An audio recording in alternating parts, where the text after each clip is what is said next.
Are you getting ready to release new music and you want to ensure that your release is successful? Well, today I'm going to share with you a checklist of some of the most important things that you want to consider in order to have a successful release. Also, please make sure to watch to the end because I'm going to share with you 3 important things that you want to avoid as you begin to work on your next release. Coming up.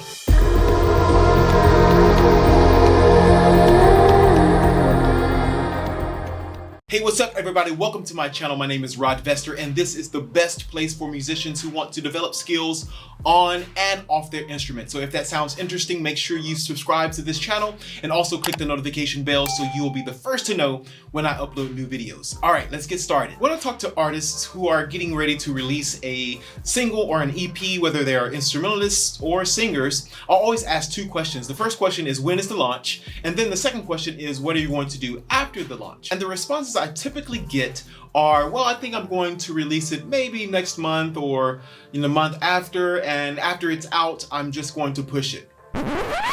That's not really a solid plan, but I get it. We as musicians are not always taught how to plan strategically. But as Benjamin Franklin said, if you fail to plan, then you are planning to fail. All right, so let's get our checklist going. Are you ready? The first thing we want to do is to create a calendar and to place every task on the calendar with due dates. And so the goal is to get everything out of your head onto a calendar so you can see the timeline and see how you're going to move from one task to the other task. On this calendar, we're going to place the following things. So the first thing you want to put on your calendar is to copyright your music through the US Copyright Office. The next thing you want to do, and this is number 3, is to register your music through a performing rights organization. Now the 3 big names are BMI, ASCAP, and CSAC, and I'm going to place a link to all of the resources that I mentioned in this video in the description box below. So you'll be able to go to the websites and see exactly what I'm talking about. So a performing rights organization functions to collect royalties between copyright holders and parties who wishes to use copyright works publicly. Now number 4, you want to think about distribution. There are various distributors such as CD Baby, TuneCore, also DistroKid, and there are others. When you think about distribution, you're going to have to submit your music early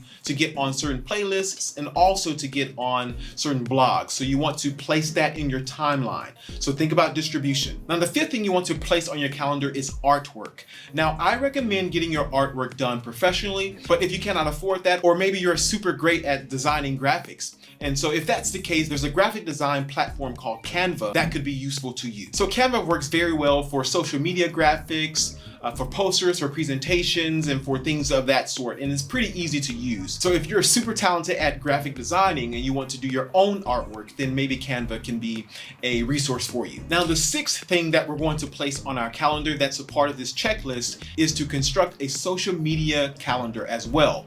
And so on the social media calendar, it's going to encompass 3 things: pre-launch, launch, and post-launch. So all of those things are going to be very important for social media. So pre-launch, you're going to talk about what you're getting ready to work on, what you're getting ready to release. So you're going to drip content to your audience. And we're going to talk about audience next and how to build an audience. So you're going to talk about the project. You talk about the message in the music, if there's some type of strong message in the music. And also during the pre-launch, as it relates to social media, you can release some of the artwork so people can see what you're getting ready to release. And the launch day, of course, is self-explanatory. You want to, share with everyone that you have released music and make it super easy for people to get a hold of your music. So you don't want to share a link that leads to another link that leads to another link, because people are not going to go through that entire process.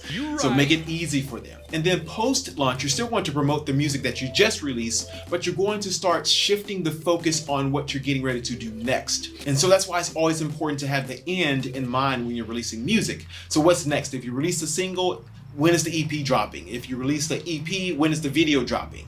And just all of this, because you want to build on the momentum that people are having towards your music. If you release a single in January and release music again in December with nothing happening in between, then you have lost a lot of momentum. So in the post-launch phase, you want to begin to look to the future and then share with your audience what's coming next for you. And the last thing with social media, I would recommend growing on 2 to 3 platforms, 3 being max, because each platform requires different ratios and sizes of video and photos. And so it can become quite exhausting to try to grow on every single social media platform. So choose 2 to 3 to drill down on and to really grow on those particular platforms. And the next thing, number 7, we're going to talk about your target audience.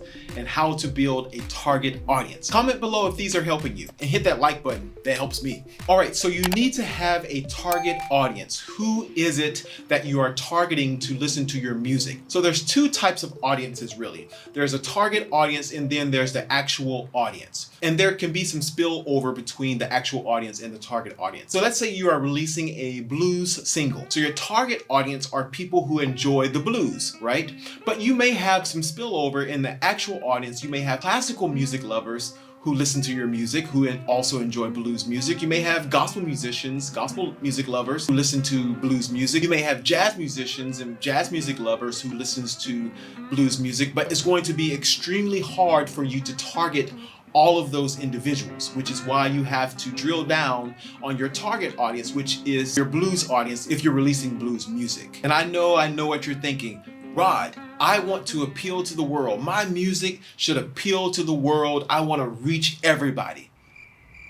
Yeah, no. You simply just can't appeal to everyone. So have the target audience, the people that you're going after. Even if you look beyond music and other fields, they are always targeting a certain audience. And it should be no different for us as musicians who are trying to reach a target audience. So have a target audience. Now, the eighth thing is very important. It's also connected to building an audience. I would recommend building an email campaign system for yourself. Being able to collect emails is going to be crucial for your sustainability as a musician and as an artist. So take for instance, what happens if Facebook or Instagram just decides to shut down? That's probably not going to happen, but what happens if it decides to shut down and we lose all contact to people that we were connected to once before? But certainly we have some contacts in our phone, but we don't have everyone's contact information currently that's connected to us on social media. So what happens if all that goes away? We lose all contact with people. So by establishing an email campaign list,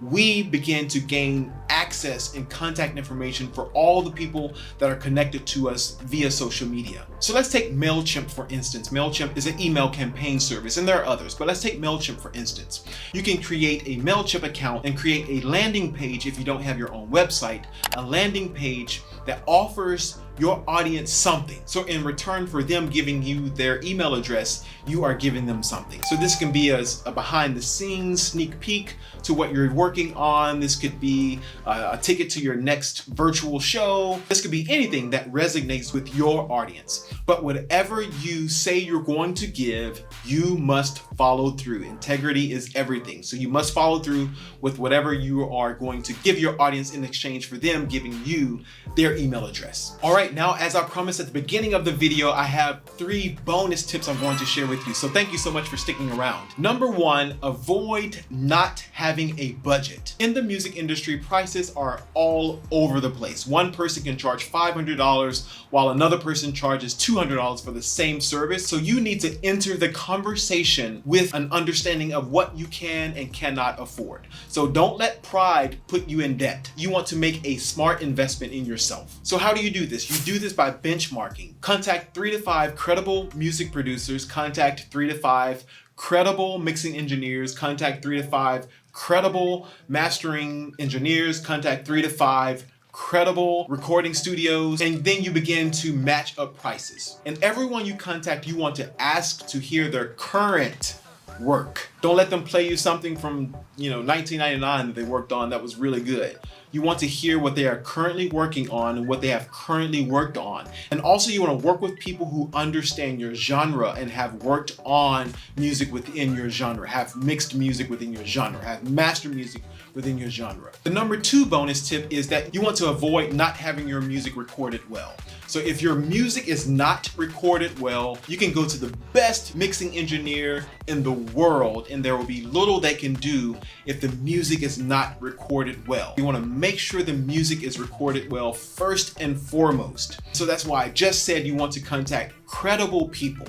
So just because someone has a home recording studio does not make them a credible musician or a credible producer, does not make them a professional or skilled mixing engineer or mastering engineer. Anyone can have a home recording studio nowadays, and pretty much everyone does. There's no shade to anyone. Oh no, but again, you want to do your research. The third bonus tip is that you want to have your music mixed and mastered well. You don't have to go and spend thousands and thousands of dollars to have your music mixed by the best mixing engineer in the world, because as I said before, you want to make a smart investment.